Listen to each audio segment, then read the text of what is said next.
Thank you. Namastê. Namastê. Bem, eu vou começar só resumindo um pouquinho que a Pooja Kaushik, diretora do Centro Cultural Swami Vivekananda, né, ligado ao Consulado Geral da Índia aqui em São Paulo, ela fez uma exposição aqui, né, resumidamente, sobre esse Dia Internacional do Yoga, que começou, na verdade, às 9 da manhã. Então, foi um dia, assim, muito especial, né, muito iluminado, e acho que a gente está fechando aqui tem um fecho de ouro aqui, com a nossa querida monja Correndi, como a Puja C disse, desculpa, e o nosso querido professor Marcos Rojo Di, né, eu já vou falar do Di. Bom, em primeiro lugar, meu nome, eu preciso me apresentar, porque eu que não sou conhecida aqui. Meu nome é Florência Costa, eu fui correspondente do Jornal o Globo na Índia por mais de 6 anos, quase 7 anos, e eu sou autora do livro Os Indianos, pela editora Contexto, e sou editora de um site recém-lançado chamado Beco da Índia, www.becodaindia.com. E tive a honra de ser convidado aqui pelo Centro Cultural para intermediar esse bate-papo maravilhoso, que eu acho que vai dar ao nosso domingo um sabor especial aí, né? Bom, a nossa querida Monja Cohen, né? Por que Di? Eu acho que vocês sabem, mas muita gente aqui que está assistindo não sabe, né? Eu que não vivi na Índia, acostumei com isso também, por isso a Púdia falou. O Di é um sufixo de respeito, né? Professor Marcos Rojuti, pelo menos na primeira vez. Então, é muito difícil não falar, né? Assim, de figuras que a gente respeita. Então, se de vez em quando aqui na conversa eu falar de novo, vocês já sabem por quê. E a Monja Cohen, né? Ela é muito famosa aqui no Brasil, né? Zen budista, uma monja zen budista, e acredito que está imensamente mergulhada nas questões do yoga. O professor Marcos Rojo também é conhecido, Rojo, né? Também é conhecido aqui no Brasil, muito conhecido, foi um dos pioneiros aqui do yoga no Brasil, né? Ele fez pós-graduação na Índia, né? No Instituto Kaivalyadama, né? Eu tenho dificuldade, o nome é meio grande assim, mas a gente fala, a gente tenta. E, bom, eu tenho assim uma honra imensa de recebê-los aqui, em nome aí do Centro Cultural, e gostaria de começar fazendo uma pergunta para a Monja Correndi. Bom, numa outra live que a gente teve aqui com o professor Marcos Rojo, ele comentou que yoga é meditação. Não se deve falar yoga e meditação. Esse acentozinho faz uma boa diferença, né? E aí, eu queria saber da senhora, o yoga, né? É uma meditação em movimento? Ela é uma forma da gente conhecer a nossa mente? Como é que a senhora vê o yoga? E se a senhora pratica, por exemplo, os asanas, né?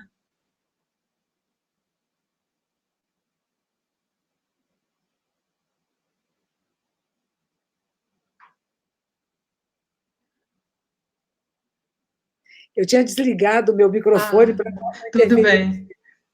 Não tem problema, sem problema. Muito ter sido convidada aqui e já tive muitas aulas de yoga com o professor Marcos Rojo, embora o seu espaço de yoga é longe da minha casa, e eu acabo tendo aulas com uma pessoa que estudou junto com ele no início, há muitos anos atrás, professora Valquíria Leitão, aqui de São Paulo. É Hatha Yoga que a gente pratica, e desde que eu descobri yoga, deve fazer uns 15, 20 anos, talvez não seja 20 anos ainda, eu falei, nossa, como que eu não pratiquei isso antes? Eu sou uma monja zen budista. Zen é uma palavra que vem de dhyana ou chana, que quer dizer meditação. Então, quando a gente vê a história de Patanjali, que é um dos sistematizadores do yoga, ele vai falar de 8 aspectos do yoga, né? Então, eu vou falar dos 3 últimos. O dharana, que é plena atenção, que hoje está muito em moda, chamado mindfulness. Mindfulness quer dizer dharana, é a plena atenção. Essa plena atenção leva ao quê? A dhyana. Dhyana é o zen, que é a meditação. E a meditação leva aonde? Ao samadhi. Então, nas nossas salas de meditação no Japão, está escrito bem em cima das salas, samadhi, o senhor do samadhi, o rei samadhi. E essa é a proposta da nossa meditação, que a cada asana é um processo meditativo, O yoga é consciência do corpo e da mente. Então, nós silenciamos. Tem pessoas que no começo têm dificuldade, tem pessoas que no começo só percebem a parte mais superficial do yoga, que é movimento, que é músculo, que é osso, mas aos poucos você vai percebendo uma sutileza que é esse o aspecto verdadeiro e meditativo. Talvez a diferença que a gente tenha nas nossas práticas meditativas do yoga é que muitas vezes nós fazemos retiros muito severos. E nesses retiros, dói. O yoga não é para doer. O yoga tem que ter conforto na postura, nos asanas tem que haver conforto. E muitas vezes a nossa preferência seria sentar em lótus completa, que é a perna direita na coxa esquerda, a esquerda na coxa direita, mas nem todo mundo consegue, pode ser meia lótus, pode ser sentado num banquinho, pode ser numa cadeira. Mas depois que você se senta durante 16 horas, elas não são ininterruptas, são períodos de 30, 40 minutos, com um set de intervalo. O corpo dói, em algum lugar dói. E para nós isso é importante, porque essa dor nos dá presença pura, de estar inteiro onde está. E os processos mentais que possam estar dispersos, eles saem dessa dispersão. Então, a gente aprendeu isso com o Buda, que é um personagem da Índia, que era um príncipe que larga o seu reinado, que vai praticar yoga durante muitos anos, depois vai para práticas extremas, e finalmente ele vai sentar em zazen, que é essa prática que a gente faz. Za quer dizer sentar, e zen é indiano, meditação. Então, é isso que eu tenho feito.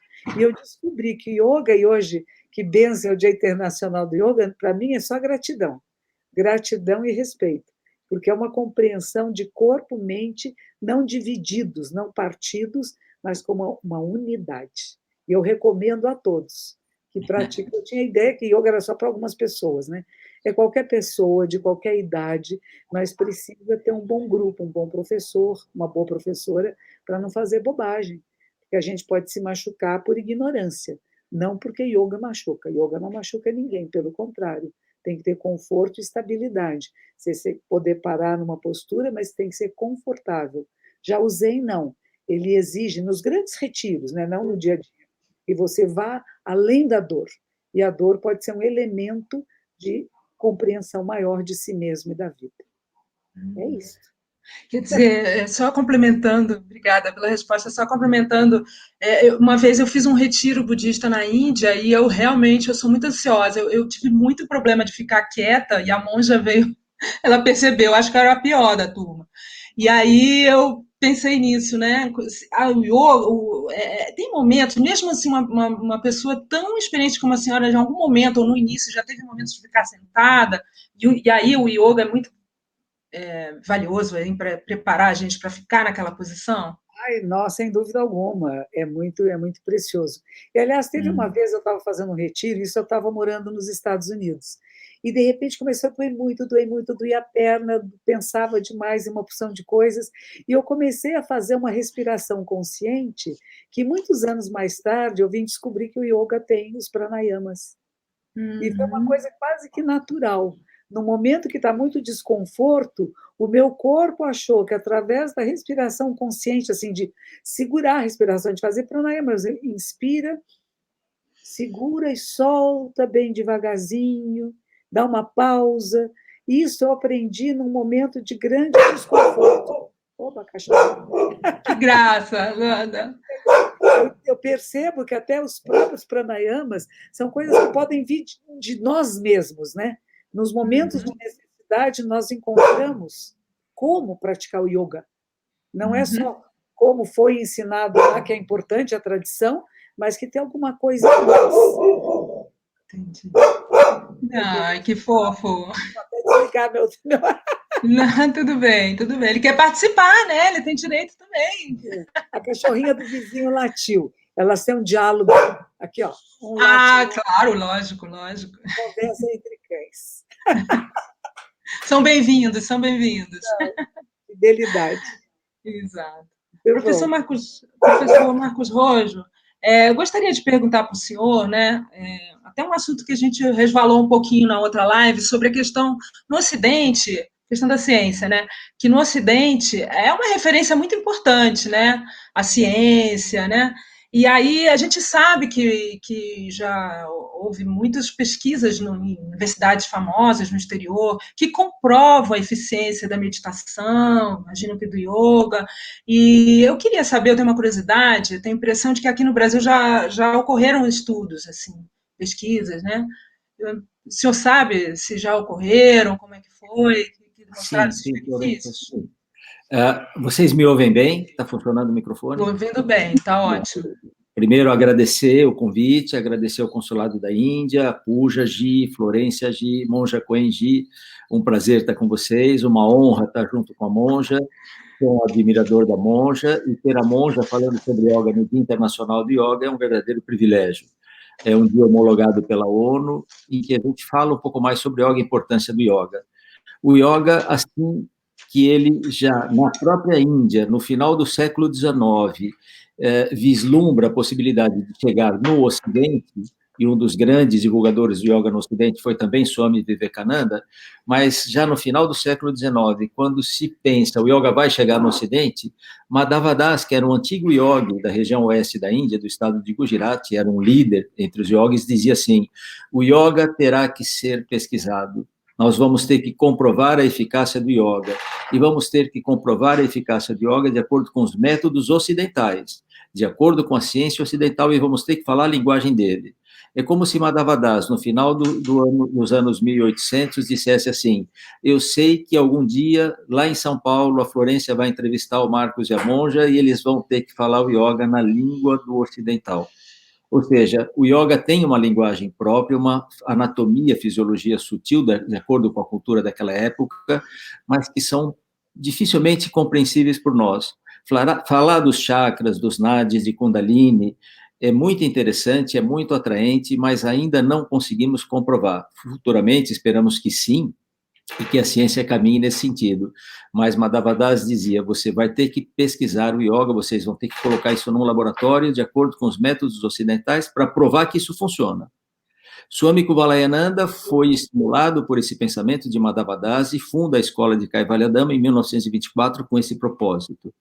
Eu me interesso por essa linha e começo a praticar de acordo com esse método, porque conheci a dona Inês, professora Inês, que foi professora da professora Valquíria, que é a professora da Monja, uma excelente professora, professora Valquíria, e dona Inês, na própria Faculdade de Educação Física, representando a Escola de Kaivalyadama, apresenta esse método, e eu gostei muito, fui estudar nessa escola. E depois, tentando seguir os caminhos de Madhava Das, resolvi fazer um mestrado na Faculdade de Medicina em 2005. E, naquela época, ainda o yoga não era tão pesquisado. Eu costumo dizer que a Universidade de São Paulo é uma universidade conservadora, e a medicina, dentro do conservadorismo da Universidade de São Paulo, é mais conservadora ainda, e dentro do conservadorismo da medicina, a neurologia é ponto alto do conservadorismo. Eu estava lá, um não médico, um educador físico, falando sobre yoga, não é? E o que me trouxe bastante, me chamou a atenção, aliás, chamou a atenção da presidente da banca, quando apresentava o mestrado, a doutora Humbertina, ela disse, eu venho aqui toda semana, 2, 3 vezes por semana, ouvir a tese de vários alunos, e esse auditório está sempre vazio, vem um pai, uma mãe, uma esposa assistir. Eu não sei por que está tão lotado esse auditório. Tinha gente em pé no auditório porque o tema começa a cativar. Porque yoga, junto com essas áreas do conhecimento, começa a cativar.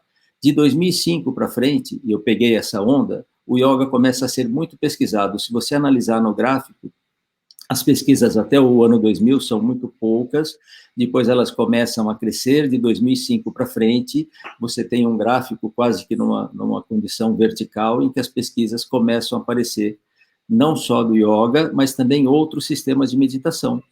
O sistema mindfulness, a meditação transcendental, o Kundalini Yoga, eles pesquisam muito hoje todas essas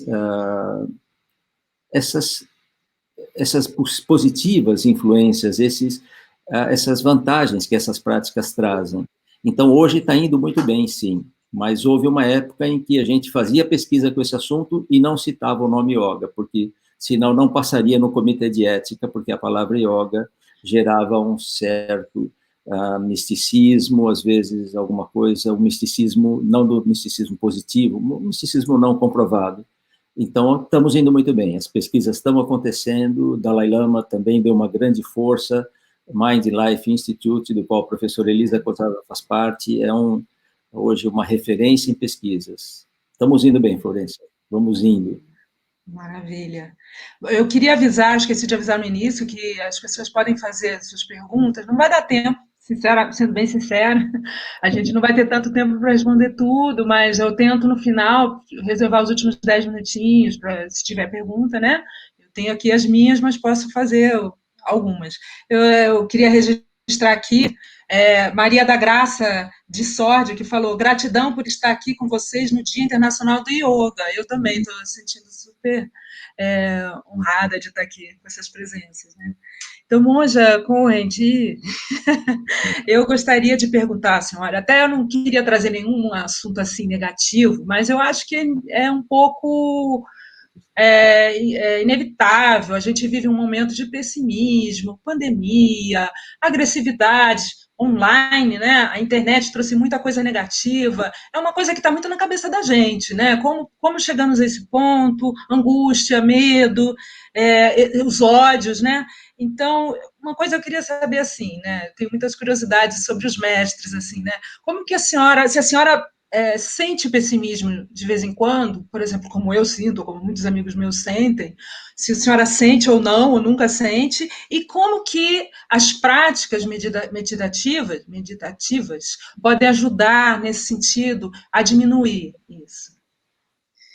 Bom, a gente está vivendo uma pandemia, eu digo, nós atravessamos a pandemia, ela nos atravessa, ela nos corta por dentro, é doloroso, está muito sofrimento, eu estou do lado de um hospital de campanha, então tem carros passando por aqui, pertinho aqui em cima fica o Hospital das Clínicas, onde tem muitos leitos, muitos pacientes, então tem ambulâncias passando, carros que carregam cadáveres, e a cidade muito quieta.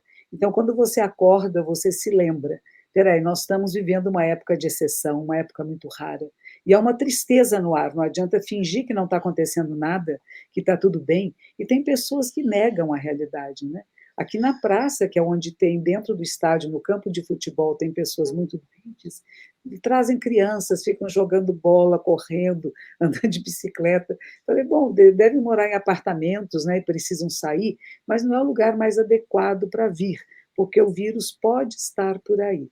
Aqui no bairro que eu estou não tem casos, mas do lado de lá do estádio tem muitos casos do bairro de Genópolis, talvez porque eles sejam menos cuidadosos. Então, o que a gente faz? Eu estou aqui há mais de 90 dias, acho que quase 100 dias agora, em casa, dentro da casa, eu não pus os pés na rua, do portão para fora eu não saí. Então, há uma diferença muito grande de como passamos por essas ondas de sentimentos.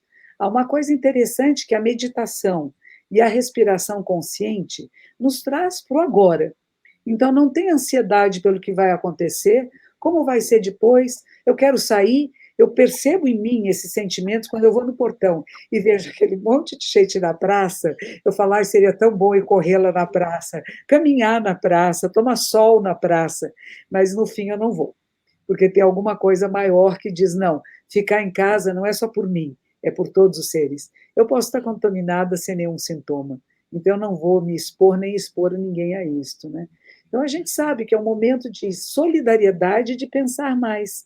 Agora, o ódio que já antes da pandemia estava sendo estimulado aqui no Brasil, lamentavelmente, polaridades de pensamentos e que acabam se ofendendo, se insultando, porque pensam de forma diferente, isso eu trabalho muito em mim e nos outros, dizendo, vamos reaprender a dialogar. Eu posso pensar diferente, ter propostas diferentes, mas não preciso insultar ninguém. A gente vê um governo que está meio desgovernado, ele está meio inseguro no que está fazendo, tem propostas muito diferentes no país todo, de governadores diferentes, então tem uma instabilidade, um não saber o que vai acontecer, que causa muito insegurança.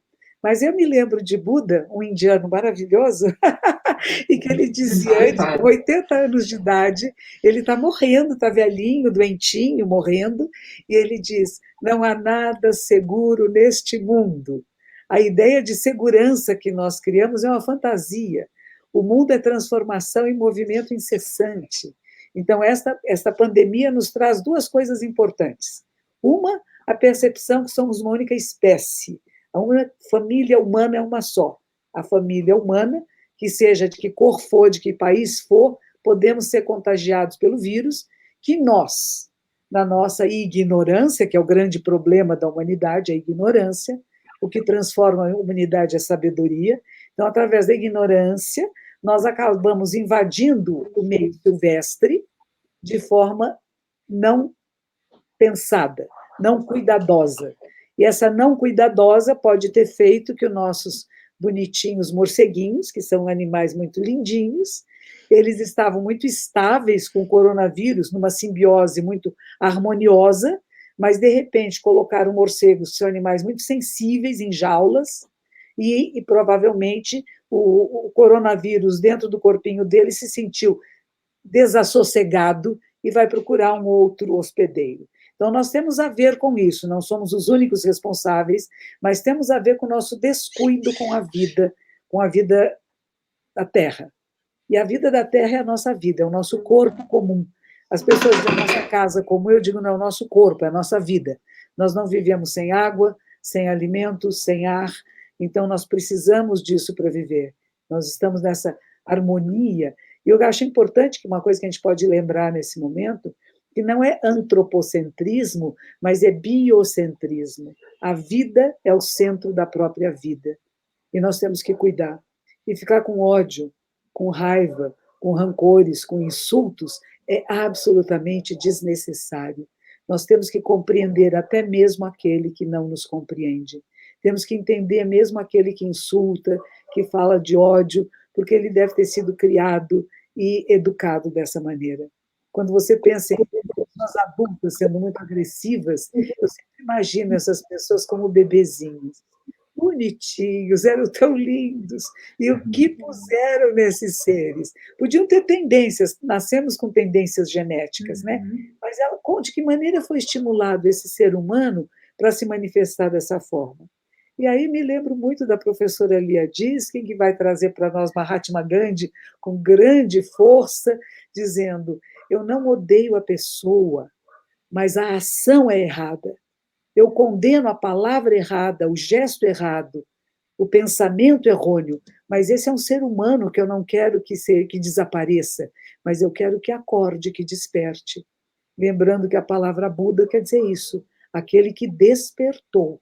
E desperta o quê? Para a verdade. E qual é a verdade? Que estamos todos interrelacionados. E é cuidando que somos cuidados. Então, o meu trabalho é levar essa mensagem em todas as redes sociais que eu posso, de não falar grosserias, não agredir mesmo aqueles que estão sendo impróprios neste momento, e reconhecer que eles são frutos de uma sociedade violenta, que não é só brasileira, que é internacional. O mundo todo vive com essa problemática hoje em dia, infelizmente, né? Mas esperamos que vamos mudar aí. Eu acho que o assassinato do Floyd nos Estados Unidos, que nós todos testemunhamos através da câmera, aquilo eu não consigo respirar, e toda a manifestação da juventude na rua, de todas as grandes capitais do mundo, jovens de todas as etnias, falando pelo direito de respirar, pelo não racismo e pela democracia, isso para mim foi muito positivo, no meio de toda esta pandemia, de todo o sofrimento e as descobertas científicas. Remédios, tem mais de 120 remédios sendo testados em nós, cobaias, mas estão sendo testados. Cada um de nós responde de uma forma diferente, não é igual para todos, e as vacinas que estão chegando. Então, a gente tem um desenvolvimento científico muito bonito, a tecnologia vindo para ficar e para desenvolver e criar maiores laços de afetividade, de relacionamentos, e temos pessoas extremamente caridosas, amorosas, bondosas, solidárias, criando cestas básicas, indo nas áreas carentes, levando comida para os idosos. Então, tem uma coisa bonita também que está surgindo, não é só a briga. A briga, para mim, ela é pequena frente às coisas boas que estão sendo construídas pela maioria da população do planeta. Obrigada. Professor Marcos Rojo, eu vou fazer até uma pergunta que uma pessoa que está aqui participando fez, que eu achei interessante, tem várias interessantes, mas essa também é, Maria da Graça Machado, né? Por que o yoga é para qualquer um? Eu acho que essa é uma pergunta interessante, né? Se ela pode ser para qualquer um, pessoas de qualquer condição física. Eu acrescentaria também uma coisa que eu tenho curiosidade, né? Criança, idoso, nós somos uma população, nossa população está envelhecendo, então acho que o yoga vai ganhar cada vez mais importância nesse contingente aí da população. Criança é uma coisa que eu me lembro do retiro que eu fiz na Índia de meditação, a minha monja falou, não foi um retiro budista lá, ela falou, olha, eu treinava crianças de 3 anos de idade, eu nunca tinha ouvido falar, né? Eu falei, que graça, imagina que gracinha, crianças de 3 anos de idade meditando, e ela disse, olha, é super fácil trabalhar com crianças, isso não me saiu da cabeça, né? Então eu queria saber se é para todo mundo, como é que o senhor vê isso? O yoga já é descrito em literatura clássica, textos de Hatha Yoga, como sendo uma prática que ela é para todos. É para o homem, é para a mulher, é para o jovem, é para o idoso, é para quem está saudável e é para quem está doente. O yoga não tem contraindicação. O yoga, enquanto estado da mente, yoga enquanto objetivo, enquanto final, aquilo que a gente quer adquirir, não tem contraindicação. Não existe contraindicação para autoconhecimento, não existe contraindicação para bem-estar, não existe contraindicação para a autoinvestigação que o yoga propõe. Existem adaptações que nós vamos ter que fazer das técnicas para cada grupo. Então, eu vou adaptar. É claro que o yoga que eu vou propor para uma criança de 3 anos não é a mesma yoga que eu vou propor para um senhor de, sei lá, 70, 80 anos. A prática será adaptada. Eu posso levar o yoga para um hospital, para alguém que está internado num leito, não pode sair da cama, e ele faz yoga. O que ele faz? Ele faz relaxamento. Eu posso dar uma técnica meditativa, eu posso dar uma respiração. Então, não há contraindicação para este estado que a gente quer atingir quando a gente faz yoga. Compete ao professor fazer as adaptações adequadas.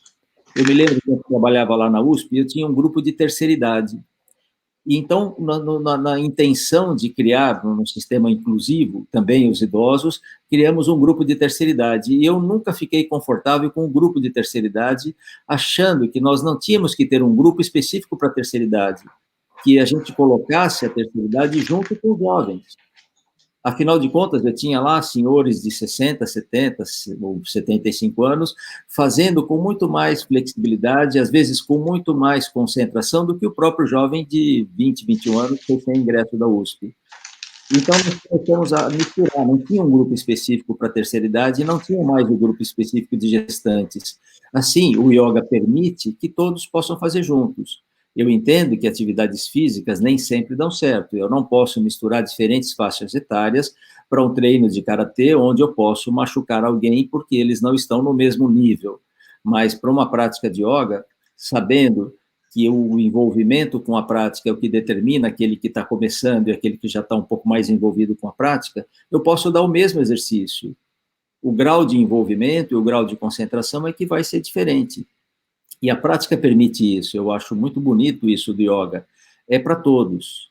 É para quem não está doente, é para quem está doente, é para quem pensa na espiritualidade, é para quem não pensa na espiritualidade. Swami Kuvalayananda diz, o yoga tem uma mensagem completa, uma mensagem para o corpo, para a mente e para a alma.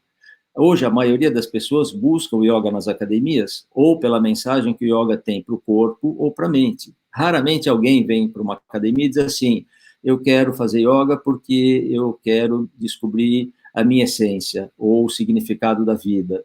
Eles não fazem essa identificação no início, mas eles vêm porque os médicos recomendaram, alguns dizem assim, eu quero aprender a respirar, alguns dizem, eu preciso diminuir minha ansiedade para dormir, eu tenho dor nas costas e é por tensão. Esses são os grandes motivos que trazem as pessoas. São todos bem-vindos. Compete ao professor mostrar para cada um o que seria, dentro desse universo, todas as possibilidades do yoga. Lá na USP eu trabalhei muito com atletas, e treinei aquela primeira equipe brasileira ao Monte Everest, fiquei muito orgulhoso com isso, sou amigo de alguns deles até hoje, e eles só queriam yoga para subir a montanha. E eu dizia a eles, olha, o yogi, eu não me considero um yogi, eu me considero um professor de yoga, o yogi é um pretensioso, ele quer saber de onde ele veio, para onde ele vai, a razão da existência. Fazer yoga para subir, não 100 metros a mais, ou 100 metros a menos, ou para mergulhar mais profundo, é uma subutilização, mas vamos lá. Lógico, eu não falava exatamente assim, mas compete àquele que ensina mostrar, o yoga é um pouco mais do que isso, mas é para todos. É para época de pandemia, é para época não de flores, é para todos os momentos, inclusive. Não, estou vendo ao mesmo tempo alguns comentários, assim, eu tenho uma tendência, eu quero, como jornalista, ser fominha e fazer só as minhas perguntas, mas não é justo, né? Então eu vou pensar, mesmo que eu tinha falado que ia fazer isso no final, mas de vez em quando eu vou pensando. Dentro disso aí, tem a Ana Cristina Santos, perguntou assim, uma pessoa com depressão pode fazer? Acho importante também essa pergunta, né? Porque a depressão é um problema cada vez mais grave, né? Disseminado. O professor Marcos Rose, só complementando assim rapidinho, a depressão também, tudo bem? Legal, legal, Florência. Aí eu tenho que adaptar a prática. Se eu tiver alguém com um pouco mais, tá um pouco mais tristinho, mesmo que ele não esteja deprimido, mas ele não está numa fase boa, a cabeça dele está cheia, ele está muito preocupado, eu não vou fazer práticas de muita introspecção, eu não vou fazer pranayamas muito profundos, eu não vou propor relaxamento profundo, eu vou pegar asanas um pouco mais vigorosos, eu vou trabalhar com um pouco mais de vigor, um pouco mais de força, exercícios respiratórios que vão dar um pouco mais de ânimo, um pouco mais de gás. Eu não vou introjetar muito. De preferência, eu conversaria com aquele que está orientando essa pessoa, ou psicólogo, ou se ele está indo a um psiquiatra, que pudesse me dizer, não, para ele relaxamento profundo, sim, é muito bom, ou não é. Então, eu não me entraria nessas práticas sem que eu tivesse o aval de algum profissional competente. Mas, de toda forma, eu também não colocaria aquela pessoa num estado de mais introspecção se ele não está bem. Eu teria cuidado. Uma das pessoas que eu talvez fosse perguntar é para a Monja Coen. Monja, o que a senhora acha? Dou meditação para essa pessoa, não? Monja deve ter muito mais experiência do que eu nisso. Eu vou perguntar, mas eu faço questão de citar aqui um comentário do Rodrigo Coutinho, referente à Monja Coen. Monja, sua linda!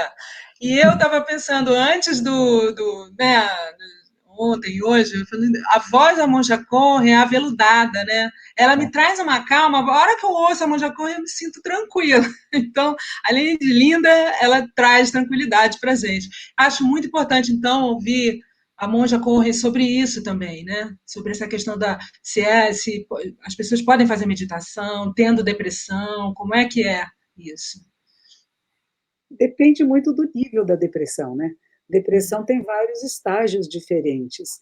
Eu acho que a meditação pode ajudar a pessoa a perceber que está deprimida e precisa de ajuda. Porque às vezes nós precisamos tomar remédio, precisamos de um terapeuta adequado, e apenas as práticas meditativas e respiratórias podem não ser suficientes para tirar a pessoa do seu estado alterado, né? Então, o que o yoga traz e a meditação traz é o estado natural da mente. E a depressão ou o excesso de alegria são estados alterados da mente.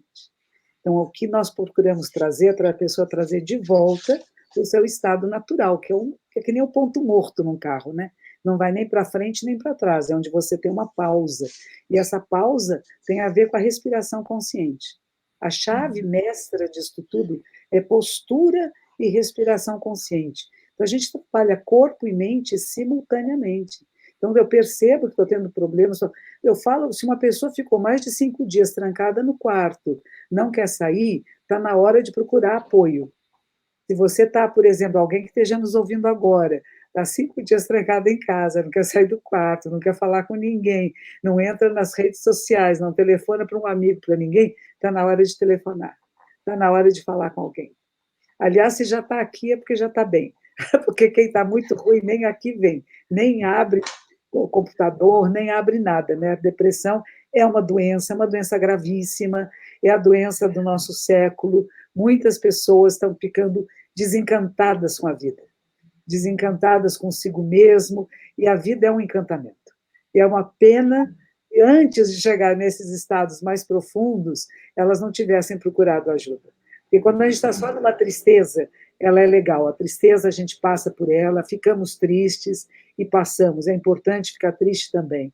Ninguém fica alegre o tempo todo. Mas é interessante perceber quando é que da tristeza vira depressão. Isso é doença, algumas são genéticas, outras são circunstanciais. Para isso tem tratamentos adequados. A meditação sozinha não é tratamento. E eu digo isso às pessoas que vêm aqui. Elas não vêm aqui para tratar de uma doença mental ou física. Elas vêm aqui para conhecer. E esse autoconhecimento é o que vai levar a pessoa a procurar a ajuda adequada. Que pode ser uma ajuda, precisa fazer atividade física, por exemplo, uma pessoa que vem aqui e não está fazendo, ela vai perceber, não sou eu que vou dizer. Você se autoconhecer. E conhecer quando está doentinha. Se eu estou com depressão, que é uma doença, eu vou procurar ajuda especializada. E não é achar que a meditação ou yoga vão salvar. A gente não salva as pessoas. A gente faz com que a pessoa se conheça, para que ela procure os mecanismos que podem libertá-la daquilo que a está aprisionando, que pode ser uma questão física ou psíquica emocional. Então, não é cura, mas ajuda a lidar com o problema, ajuda a perceber e poder curar. Eu queria ressaltar aqui que a Adriana Fialho também, né, diz que a voz da monja traz tranquilidade e assertividade. Eu queria até, emendando aí, monja, na outra live que a gente fez com o professor Marcos Rojo, ele estava falando sobre o número de pessoas que está vindo online nesse momento de pandemia, né? Muita gente está vendo. Eu queria saber se a senhora também está percebendo isso, e muita gente procurando ajuda online, procurando fazer práticas que pessoas que nunca fizeram antes, né? E emendando aí, uma perguntinha assim, em causa própria, que é assim, tem um monstro da preguiça, né? Esse monstro pode ser um monstrinho, pode ser, no meu caso, às vezes é um monstrão, né? Então, assim, qual é a importância nesse momento online, todo mundo em casa, da disciplina, da autodisciplina das práticas? A disciplina é interessante, né? A gente criar um ritmo, um horário, um cantinho para meditar. É importante isso, um espaço na sua casa que você possa meditar. Se a sua casa é muito pequena, se você tem 8 pessoas vivendo em um só cômodo, você pega um cantinho de uma parede e fala para os outros, olha, agora eu vou ficar quietinha. E tem que ser gostoso, né? Tudo que a gente faz tem que ser agradável, não pode ser um sacrifício, um horror. Claro que quem não está acostumado a fazer meditação ou qualquer atividade física, mesmo yoga, os primeiros 6 minutos talvez sejam nós tem que ter um esforço, mas depois é tão prazeroso que você quer continuar fazendo. Então a meditação é a mesma coisa, você começa a falar, que chato, que vou ficar olhando para uma parede, que chatice, tenho tanta coisa para fazer, mas depois que você começa a perceber os resultados que são extremamente benéficos. É um contentamento com a existência, que vem de você perceber o que está se passando com você. Esse autoconhecimento é uma descoberta mágica, é linda, linda, linda. É difícil, porque temos nossos lados sombras, também somos feinhas, temos aspectos que a gente quer se enganar. Eu não tenho isso, é o outro que tem. E, de repente, você fala, nossa, eu também tenho isso. Ai, ai, ai, preciso tomar cuidado para não enveredar por um caminho errado, né? Eu acho que as práticas... Bom, yoga para mim é uma bênção, né? Como eu já falei para você. É aquilo que me dá, é atividade física, que não é só uma atividade física, que tem a ver tudo com o processo meditativo. E eu recomendo a todos os monges e monjas, freiros, todos os religiosos do mundo que pratiquem yoga, porque é uma coisa que tem a ver com a espiritualidade. É um contato direto com o seu caminho espiritual que não está separado da sua vida. Não é uma espiritualidade está lá e eu estou aqui, é junto. E quando você pratica, você tem a consciência do seu corpo, da sua mente, do seu espírito, não como entidades separadas, mas essa união dos três. E quando você mexe em um, você está mexendo no outro. Então, pode ser muito bem usada e pode levar a muitas curas, mas esse não é o propósito. O propósito é o autoconhecimento. E esse autoconhecimento é que vai nos fazer perceber aonde estamos para procurar meios hábeis de nos libertar das nossas próprias amarras, que não são postas pelos outros, mas por nós. Sônia Guedes. Diga. Desculpa. Não, vai. Não, pode continuar. Não, pode continuar. É, Vai da Sônia Guerra. não, porque a gente estava falando da preguiça e ela disse, a preguiça também me ataca, mas meu dia fica melhor quando eu medito, né? Ou faço yoga. Então, não é? Nós somos os inimigos. A gente fala que tem 108 portais para o despertar, para a iluminação, e cada portal é um obstáculo. Um deles é a preguiça. Preguiça, sonolência, letargia. Tanto que quando você pratica yoga, o professor Marcos Rojo, que nos ensina isso também, a postura é muito importante, né? A postura não é pose, nem a posição, é uma coisa interna e externa. E tudo no seu corpo tem que estar vivo, a mãozinha está viva, a mão não está assim, ela tem energia circulando no corpo todo. Justamente por isso, né?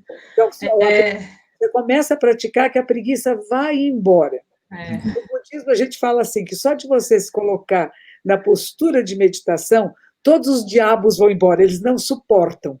Quer dizer, todos os obstáculos ao despertar vão embora, porque você tem o propósito, você tem a intenção e você faz alguma coisa por isso. Você não fica só lendo, você coloca em prática na sua vida. E yoga é vida, né? Não é só no momento que está nos asanas, nem na sala de aula. A meditação também, não é só no momento que está sentada meditando. É uma observação clara e profunda da realidade, onde quer que esteja, em qualquer circunstância. Professor Marcos Rojo, o yoga tem uma série de preceitos éticos, né? O senhor seria possível destacar os mais importantes ou em ordem de importância? Legal, né? Legal. Vou seguir o que a monja estava dizendo e concordando plenamente. Aliás, eu sempre concordo com a monja, e por admirá-la e por saber que a monja fala sempre baseada numa tradição. Embora a monja fala sempre lindamente, ela fala não de uma forma tão acessível, a gente sabe que tudo isso é apoiado numa tradição milenar. Patanjali, quando fala do caminho do yoga, o sadhana, no segundo capítulo do seu livro, ele vai explicar o caminho. Assim que ele começa o segundo capítulo, falando do caminho, ele fala de tapas. Tapas é disciplina e determinação. Se não tiver disciplina, é como se ele tivesse dito isso, ele não disse, nem comece. Se você não tem disciplina, não vai praticar, não comece. Não adianta só estudar os textos, mas se você não praticar, não vai funcionar. Tapas, disciplina, determinação, não é sinônimo de sofrimento. Isso não é autoflagelação. Mas, até eu vi isso da monja uma vez, disciplina, determinação, nos levam à sensação de liberdade. Liberdade de eu fazer aquilo que às vezes eu não quero fazer. Então, às 5:30 da manhã, quando acordo, eu estou com preguiça, eu tenho a liberdade de dizer assim, eu vou praticar, mesmo com preguiça. Ou seja, eu não sou escravo dos meus desejos, eu não sou escravo dos meus impulsos. Eu sei o que é bom para mim, eu vou fazer. Então, tapas já é um dos niyamas, é o terceiro dos niyamas, e Patanjali começa dizendo no seu caminho, no caminho do yoga, tapas, disciplina, tenha disciplina, pratique. Mas praticar não quer dizer necessariamente que você tem que praticar 1h30 de manhã, 1h30 de tarde todo dia. Prática é toda e qualquer iniciativa que você tenha para responder àqueles impulsos, aquelas informações que nos chegam de forma adequada. O que é uma forma adequada? Uma forma que faça com que você cresça no seu caminho espiritual, no seu caminho de autoinvestigação, não como um impulso qualquer. Então, não responder por responder, mas responder aquilo que você sente que é adequado. O que é adequado? Aquilo que pode fazer bem para outra pessoa. O professor Shri Krishna foi um professor meu no curso de yoga, e ele dizia assim, quando você estiver com outra pessoa, esqueça-se de você, converse com ela, falando aquilo que é bom para ela, ou ouvindo, porque também pode ser muito bom para ela ouvir. Em geral, o que acontece? Quando a gente está com outra pessoa, a pessoa está contando uma história, e ela mal acaba, eu já quero contar a minha. Ela mal acabou de contar a sua anedota, eu já quero contar a minha, ou seja, eu tenho o meu ímpeto de falar, eu quero falar. E ele diz, quando você estiver com outra pessoa, esqueça-se de você. Mas quando você estiver com você mesmo, ou seja, numa prática meditativa, esqueça-se dos outros. E, em geral, é o contrário. Quando eu estou com outro, eu só penso em mim. Quando eu sento para meditar, só penso no outro. Ele falou isso para mim, amanhã eu vou falar isso para ele.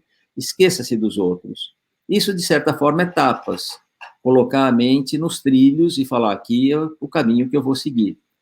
Mas, depois, quando o Patanjali descreve o seu caminho de oito membros, o Astanga Yoga, ele começa pela não violência. Então, destes 10 preceitos, vamos dizer que o mais importante é a não violência, porque este gera todos os outros. Ou seja, quando eu minto, é uma forma de violência. Se eu roubo alguém, é uma violência. Se eu não faço da minha vida uma vida sagrada, é uma violência, é um desrespeito à vida. Se eu não faço da vida uma vida que vale a pena, isso também é uma violência, é um desperdício, você está desperdiçando uma vida. Ou seja, todos os outros têm uma relação com a não violência. Patanjali vai dizer, e eu gosto muito, de contentamento. Eu estou misturando todos, não estou falando em ordem, você falou para citar alguns. Eu gosto muito de Santosha, Santosha como contentamento. Como se Patanjali tivesse dito, olha, quando você acordar, você pode escolher ser um reclamão, um miserável, reclamar de tudo, ou você pode ser uma pessoa feliz. Você sintoniza como você quiser.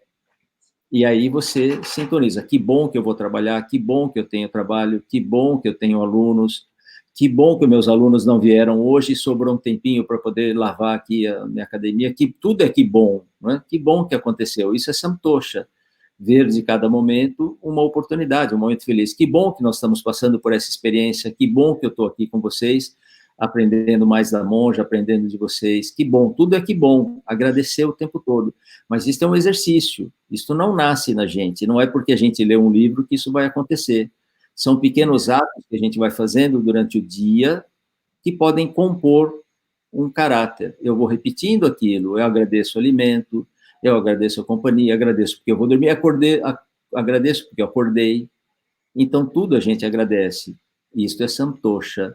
Eu costumo dizer que Santosha, em outras palavras, isso não é muito agradável, é não esperar que o mundo reconheça essa maravilha que a gente acha que a gente é. A gente se acha uma maravilha e nem sempre o mundo acha que a gente é essa mesma maravilha. Então, contentamento é não fique achando isso. Faça o que você tem que fazer pelo prazer de fazer naquele momento, para que não tenha nenhuma expectativa de retribuição. Yamas e Niyamas, professora Lia, quando fala no nosso curso, ela fala 6 horas e é pouco.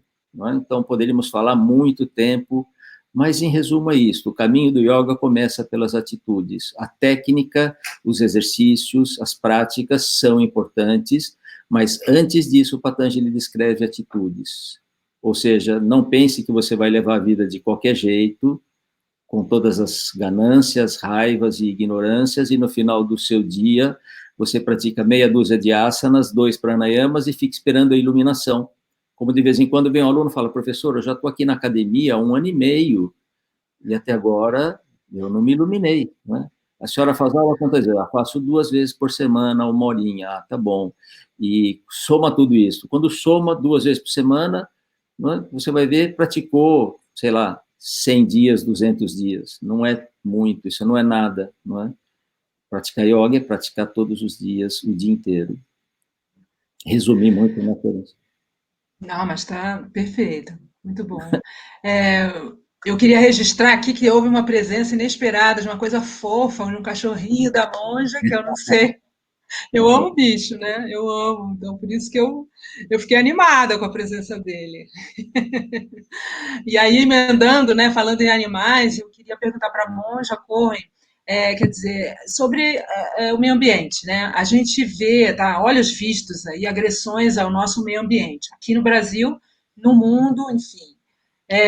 Estamos aí num caminho muito preocupante. Como é que é a defesa da natureza, das árvores, das plantas, dos animais, pode ser relacionada com as práticas meditativas? Estão correlacionadas, de alguma forma. É interessante, quando eu estava no Japão, nós fizemos um estudo muito grande contra a discriminação. E existe discriminação entre seres humanos e entre seres humanos e a natureza. Mas nós somos a natureza. Nós somos a vida da Terra. E hoje a minha ordem ela tem 3 princípios: é paz, direitos humanos e sustentabilidade, meio ambiente. Com os princípios que nós, monges e monjas, devamos viver, desenvolver e transmitir. Ou seja, o que a gente percebe através da prática meditativa? Que nós somos a vida da Terra. Nós não viemos de fora, nem vamos para fora. Como eu falei antes, a Terra não é minha casa comum, é o meu corpo, é a minha vida. Eu interdependo de todas as outras espécies para a sobrevivência da espécie humana. Nós precisamos de árvores. Os indígenas vão chamar o povo de pé. Não é bonito isto? É um povo as árvores. Elas nos dão oxigênio, água. Hoje mesmo estava ouvindo o Leonardo Boff falando, que bonito, não é? Por que nós descuidamos daquilo que nos dá a vida? É quase um suicídio. Não cuidar do meio ambiente, descuidar, abusar da vida, é abusar de você mesmo, porque vai voltar contra nós. Nós precisamos de árvores, precisamos de oxigênio, precisamos de um solo fértil que não esteja contaminado. Muito agrotóxico vai causar muitas doenças no ser humano. Então, quando nós falamos de comer com menos agrotóxicos, comidas mais naturais, que sejam da época do ano, sem querer comer coisas muito extraordinárias, e aquilo é mais saudável, dá mais saúde. Então, cuidar é cuidar de você. Tem uma coisa muito incrível que aconteceu nessa pandemia. Eu tive em Veneza umas 2 vezes na minha vida. Uma eu era bem novinha, tinha 13 anos, e minha mãe muito louca para Veneza, que maravilha. Eu cheguei, mamãe, mas cheira tão mal, mamãe. Cheirava mal aqueles canais, né? Imagina, pré-adolescente, adolescente, né? Odeia tudo, né? Eu só vi erro, só vi falta em Veneza. E agora tinham peixes. Os canais imundos estavam limpos. Até um monte de pássaros cor-de-rosa, parece aquelas. Não é? Aqueles pássaros de parece cegonhas de pescoço comprido, encheram a cidade de Veneza. Quer dizer, ficou limpo. Se nós paramos um pouco, se a terra, se a nossa ganância, a gente põe, em vez de pôr a vida em primeiro lugar, a gente põe lucro em primeiro lugar. E aí as bobagens que fazemos. Então, eu vou cortar árvores porque eu vou ter ficar rico, eu vou vender, vou fazer móveis, casas, não precisa. Nós fazemos casas hoje até de plástico. Garrafas PET servem para fazer casas. Nós temos muita criatividade. O ser humano é muito criativo e tem que levar isso adiante e tomar cuidado com a ganância. O professor Marcos falou, tem 3 venenos que nos pegam: ganância, raiva e ignorância.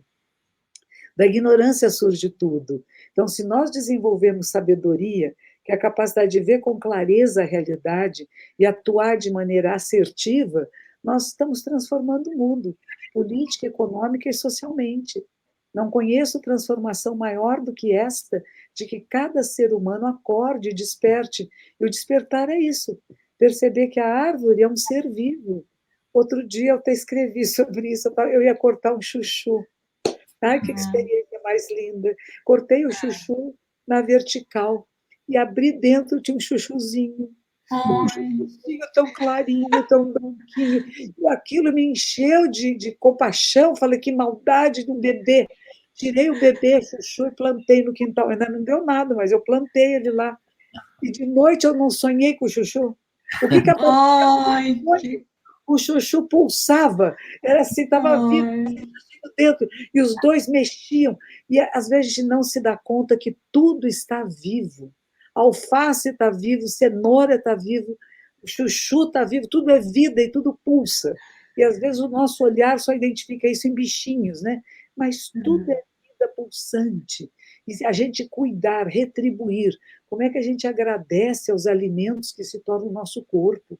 Por isso que antes de uma refeição, a gente olha a comida e vê que toda a vida da terra está ali, nem que seja um pedacinho de pão, um grão de arroz. Precisou de todo esse movimento estar em harmonia para a gente ter um pouquinho de comida. Então temos que cuidar. É a retribuição que nós humanos podemos dar à vida que nos sustenta, né? É esse cuidado amoroso, respeitoso. Cada um de nós, humanos, tem necessidades diferentes de outros seres humanos. Cada forma de vida tem as suas necessidades. Nós temos uma capacidade de inteligência e de percepção que pode favorecer a perceber qual a realidade e a necessidade verdadeira das outras espécies para atendê-las, para que elas não sejam extintas, mas que também elas não venham acabar com a espécie humana. Uma criança, o pai de uma criança me perguntou, monja, a gente não pode matar pernilongo? Eu falei, não, mas se o pernilongo está com doença, ele vai matar meu filho. Eu falei, não deixa, passa um creminho no seu filho, tem ervas que passam que pernilongo não morde, vitamina B2 é bom para isto, ponha incenso na sua casa, põe tela na janela, mas não sai ensinando o seu filho a matar, porque tem pessoas que têm umas raquetes, né? E ficam... Que horror! E ficam alegres. Olha quantos eu matei. Então fica batendo assim, matei, peguei. Que horror! Você está ensinando uma criança que matar é divertido e bom. Uma coisa tão simples como essa, né? Então, quando a gente fala não matar, é dar vida. Deve ter razões que eu desconheço para a existência de pernilongo, ticunha, etc. Eu não vou deixar chegar perto dos meus filhos, meus netinhos e bisnetinhos, né? O professor Marcos Rocha também é vovô agora, né? A gente tem um cuidado, né? Mais do que com a gente, né? A gente não deixa os bichinhos chegarem perto, mas a gente não está pensando que não tenha mais pernilongo no mundo. Sei lá, tem uma razão para eles existirem. Eu não sou especialista, né, nesses estudos, mas também não sou aquela que quer extinguir. O que me assusta muito quando eu ligo a televisão, de um canal para outro, está passando um filme, uma coisa que é assim, aquele que vai extinguir isso, aquele que mata aquilo, é um pavor. E a gente é bombardeado como se a ideia de extinção. E quando o Buda fala do primeiro preceito, que é como a vida ética de Patanjali, que o professor comentou, o primeiro do negativo é não matar. Não matar no positivo é dar vida. Permite a vida que se manifeste na sua plenitude. E não escolha qual vida que você vai matar. Não matar no positivo é a vida. Opa, tem uma coisa falando aqui sobre. Em Los Angeles, nós tínhamos um monge que era um biólogo, e cada vez que nós tínhamos cobras venenosas, cascavéis.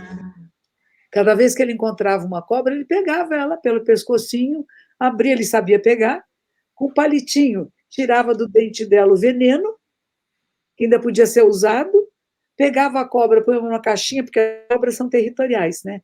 E levava longe. Então, a gente não era vai pegar dar uma paulada na cabeça da cobra. Por quê? Ela tem uma razão de existência. Sapinhos, tudo tem uma razão para existir, né? Criança é tão lindo. O meu bisnetinho, de vez em quando, ele pega o inseto mais incrível e diz assim, meu bichinho de estimação. Ai, que fofo. Qual a idade dele? Ele está com 6 anos agora. Com 4 anos, ele começou com os bichinhos de estimação. Podia ser barata, formiga, besouro. Ai, barata. É bichinho de estimação. E aí você vê que o mundo, visto pelos olhos de uma criança, é um maravilhamento. Eu acho que tanto o yoga quanto o zen e as práticas da espiritualidade é perceber o maravilhamento da vida, em cada mínima partícula. Mas claro que nós temos que saber diferenciar o que a gente põe na boca e o que a gente não põe, o que a gente deixa nos tocar e o que a gente não deixa nos tocar. Claro. A gente, infelizmente, está chegando no final, uma horinha só, é impossível, né? Mas eu queria fazer uma perguntinha, se vocês me permitirem, até relacionada a essa resposta da senhora, Monja Conrad, que é, a senhora falou de criança, né? Como é o processo, né, com as crianças, e eu queria perguntar para os dois, né? Quer dizer, a meditação e o yoga estão cada vez mais presentes nas escolas. Isso eu acho uma coisa muito promissora, né? Vocês acreditam, aí um ou outro seria a resposta final, né? Acreditam que a gente pode realmente ter aí uma perspectiva positiva de criar uma nova geração com respeito à vida, com essa ideia de não violência, porque, por exemplo, a monja, a senhora falou sobre filmes, né? O Exterminador do Futuro, o Exterminador do não sei o quê, eu não gosto desses filmes, não. Mas é um entretenimento da destruição, né? É um blitzkrieg, assim, na nossa cabeça da indústria de entretenimento, né? No sentido da destruição. Enfim. Vocês acreditam, então, primeiro o professor Marcos Rose e depois, finalizando a monja Conrad, que a gente pode criar assim, uma nova geração com essas práticas cada vez mais presentes? Eu ia te pedir para falar primeiro, para deixar para a monja encerrar. Eu sou otimista e eu vejo com otimismo, eu acho que o mundo vai mudando, a geração dos meus filhos já é melhor que a minha geração com relação ao cuidado, à ecologia, a geração do meu neto vai ser mais cuidadosa ainda, na minha geração ainda a gente caçava gatinhos, passarinhos, isso era uma diversão. Tinha uma coisa, o estilingue, acertava, e a gente nem achava que isso era ruim. Essas coisas mudam e mudam rápido. Eu vejo de forma muito positiva que essa educação para a ecologia aconteça, essa educação para si mesmo, ou seja, que as crianças desde cedo comecem a olhar para dentro, mas eu preferiria que não fosse com nenhuma linha específica, que você não tenha que obrigar que todas as escolas tenham aulas de yoga, ou que tenham aulas de uma linha meditativa, mas que isso desperte de uma forma geral para esse novo mundo, que no Oriente já é um mundo tão antigo. Como que a gente educa sentimentos, como que a gente educa atitudes, como que a gente educa pensamentos, ou seja, o processo meditativo está envolvido nisso, mas também que isso não fosse de forma impositiva, mas que venha acontecendo na própria sala de aula. O professor de matemática vai falar um pouquinho sobre a ecologia, o professor de história vai falar um pouco sobre o autoconhecimento de forma um pouco mais distribuída, sem que isso venha como uma disciplina que desceu e vai curar tudo e resolver tudo, senão a gente vai continuar na mesmice, é o que eu penso.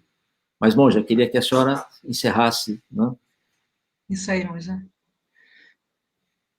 Pode Opa, falar. obrigado. Pode falar. Eu fecho o microfone para não fazer barulho, os cachorros latem. Mas, então, eu acredito, como o professor Marco Rojo fala, é a transdisciplinaridade que a gente fala, né? Em todas as disciplinas, nós podemos ensinar às pessoas o autoconhecimento e autopercepção.